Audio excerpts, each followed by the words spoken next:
All right, great to have you back. You're still watching the morning show of morning shows this morning on LN247.news. My name is Henry Williams, and yes, you've joined us on our discussion segment. And today gives us that opportunity to take a look at a critical issue happening on the Nigerian scene, something that has dogged the nation for many, many years, over a decade, if I put it that way, and that's security. A huge problem for the government right now. The spate of attacks happening in different parts of the country is a cause of concern. A cause of concern because it is affecting the economy, and definitely affecting people. Lives and property worth billions of naira have been lost. Innocent lives of women, children being killed senselessly in this carnage. And recently, soldiers, a report by one of the dailies saying soldiers stood to watch, invaders attacking a Plateau community, according to a monarch, has raised another source of concern. The story says the paramount ruler of Irigwe ethnic nationality in Plateau State, His Royal Highness, the Bra Ngwe Irigwe, Right Reverend Ronku Aka, lamented tragedy that befell their people in the Bassa Local Government Area following the recent invasion of their communities by gunmen suspected to be herdsmen. Now, according to the monarch, some security operatives who were deployed in the communities during the attacks told residents they had no instruction to repel the invaders. Sounds very, very disturbing, doesn't it? Well, fortunately, we have an expert here to discuss with us, security expert and a veteran as well. He is Major General Kunle Shodunke, retired, joining us on the morning show to discuss these issues.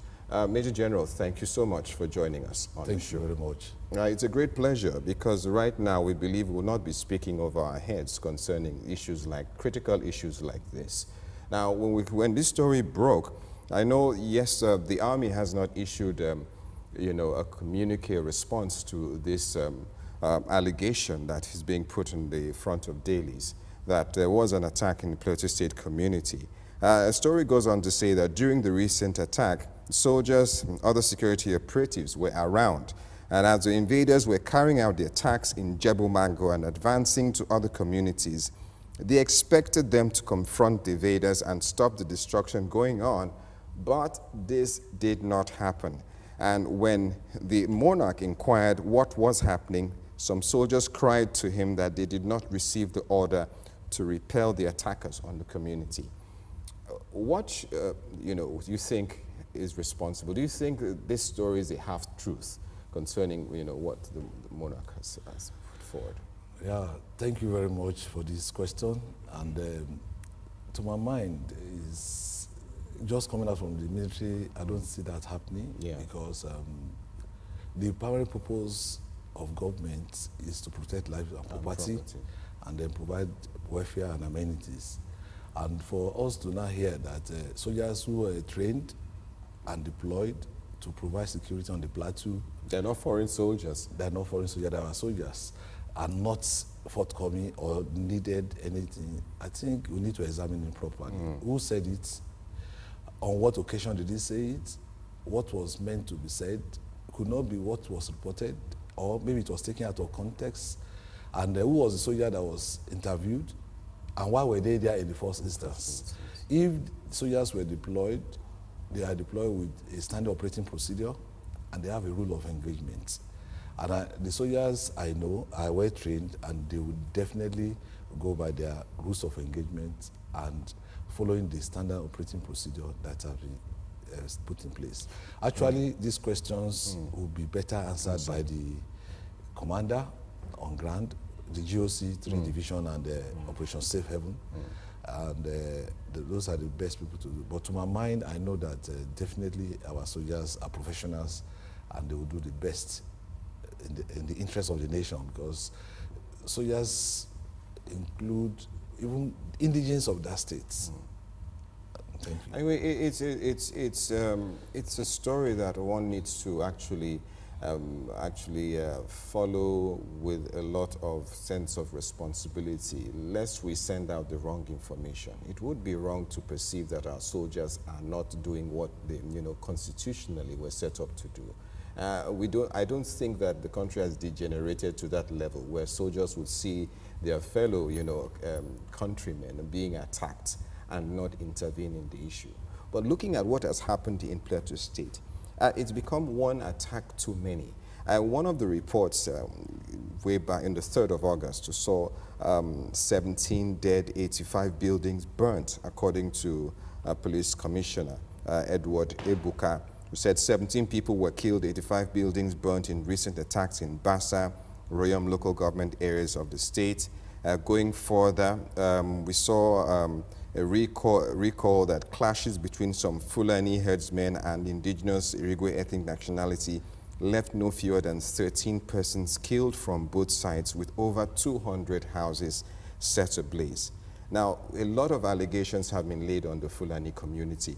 One response coming from them, the Mieti Allah Cattle Breeders Association, in the 2nd of August said, according to Nuru Mohammed, blamed the people for continued violence, okay?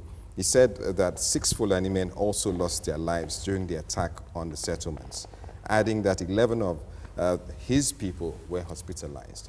This development has been worrisome. What do you think has actually escalated, the clashes we've seen between herders and farmers? Do you think it's something that the states can actually deal with on their own without, putting blames on Abuja or, federal government? Yeah, the states can do a lot, and I think the state has been doing some things. I know there is this peace building effort in the states that involve all stakeholders, and I think what they require is to do more engagement, engaging each other more on discussions and a kind of JoJo solution that will be profiled to solve this problem. These people have lived together for centuries. Definitely. They've lived together in peace, cohabited, the farmers and the herders. But now we see different, we see attacks, we see, clashes. Could it be that, intruders have infiltrated, the forests and all of that? Well, there are insinuations that the forests have been infiltrated, quite all right, and from the ways the operations have been going on, we have porous borders, and people move freely around. So that also is a challenge, because you will not be able to know who is what. But I think the individuals, security should be everybody's responsibility. The individuals have a lot. If I'm in these streets, I live on these streets, I know members of our family, I know my neighbors. If I see a new person around, I should be able to say, yes, this is a new person, and report him to our ward head, village head, and the rest, and then we'll question him. A lot of times we want to be good to people around because we are kind-hearted, but it embarrasses us. And one thing I know is that if you're afraid to embarrass somebody, you'll be embarrassed at the end of the day. Nothing stops you from stopping somebody and asking questions. And when those questions keep coming, he or she will be wary of what he's doing around, because that somebody has seen me and they're asking me, where am I going to, what am I doing, and all. It's no doubt from what has happened, different analysts and professionals, stakeholders alike have spoken that the army has been spread thin, because the army was originally designed to deal with external threats, protect the territorial integrity of the nation. But we find out that the army now has been given another job description, which is internal security, which we have other security arms which should have been boosted to do this job as well. You think it's about time that these states begin to start the discussion of state policing, as a serious option to the security challenge? I wouldn't want to be dragged into that controversy of say policing or not. But what we have on ground, let's make the best of it initially. And I know the Chief of Defense Staff is doing a lot in that. Is talking about collaboration, synergy with other security agencies, with the military and the paramilitary organizations, so that at least the establishment will work and everything of the state will function. If we have that and we now see gaps, I think that's when we now start addressing the issue, whether we should decentralize them or not.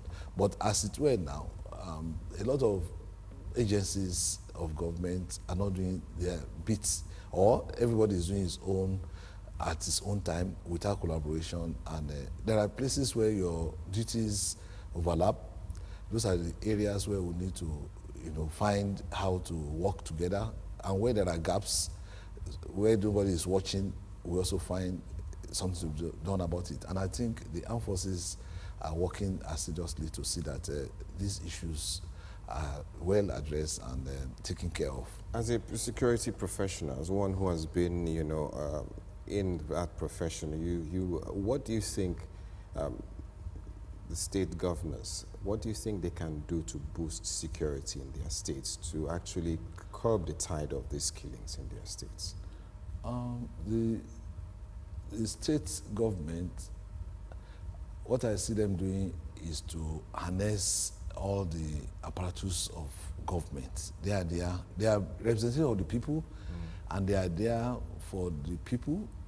They are members of the people. They have families members among them. And if they own security and let the people also own security, if everybody is owning security and in unison, all of us are working together, I see a lot of improvement. But what I see is everybody wants to do his own thing, his own way. And people give out money anyhow. But the sort of politicization of the problem has also not helped at all. It's not too good to politicize the problem. It's to seek for a more inclusive solution to the situation. All right, Major General Shodunke says to seek for a more inclusive solution to the situation. So much senseless killings, abominable acts have been perpetrated, especially in Plateau State. We're talking about one of Nigeria's food baskets. Farmers have been affected, and the resultant effects will be food scarcity. And as we wind down on this discussion, what are your final words, going forward on this matter? Well, on this matter, I want everybody to see security as his responsibility, his or her responsibility. Everybody, from the least to the highest. Secondly, I want a situation where we have veterans. We have retired people, police, army, and Navy, Air Force, all over in the communities. The individual communities should harness these potentials. You think the veterans have not been actually utilized as much as they should have? Not as much as they should, I know. And I think if at every level, everybody come together, join heads together, they will seek for solutions to these things. And I know that issues of attack like this, the veteran can easily mediate or liaise on behalf of the community and ask questions. They can even, liaise with the military as well. Yes, they will liaise with the military. Because we have different layers of security network. The involvement of veterans will form a good layer of security network because the army cannot be everywhere. But we have somebody has gone to his village, and then 3-4 of them, they gather information, give credible information, and then the military process the intelligence and make actionable intelligence for me, from which issues can be resolved. So it's not enough for the chief security officer of the states, which is the governor, to say, throw his hands up in exasperation and say, look, I cannot do anything because my hands are tied. I do not control the police. I do not control the military. You don't think that is an acceptable submission? It's not. The government and the governors can support whatever is on ground. They have state security committees. They have state security meetings, and issues of security have been discussed there, and solutions are proffered. It can support the solutions and provide necessary logistics and administration in a way that resources that comes to the state, no matter how small, can be used to solve these problems. From the local level, it has to graduate from the grassroots, from family level to the compound, from compound to clan, from clan and upward like that. If every community is being, secured by themselves and they provide intelligence, they have a way of reaching out to the security agencies and the military in this instance. I think a lot will do. We need cooperation, a lot of cooperation. And there's help desks. The military has a help desk where people can call in and pass information, and it's open to all. All right. Well, we've heard, a lot coming from Major General Kunle Sodunke, retired, on the recent attack, Plateau invasion, if you like, and senseless killings by alleged Fulani militia in the state. How long will this continue? It's time for all stakeholders to put hands on deck. Let's stop politicizing the issue. Security, as he has said, is everyone's responsibility. And we really need to put our differences aside and make things work. Well, that's the much we will take on this discussion. It's a good place to leave it as we continue to see how things unfold. We'll definitely hope that government and military will respond to these allegations, and we'll definitely look at it, and finally we'll definitely come to a conclusion on the matter. Thank you, Major General, for coming on the show. It's been a pleasure having you on this morning. For now, we'll leave it at that, and we'll take a quick break. When we come back, the morning show will continue. Don't go away.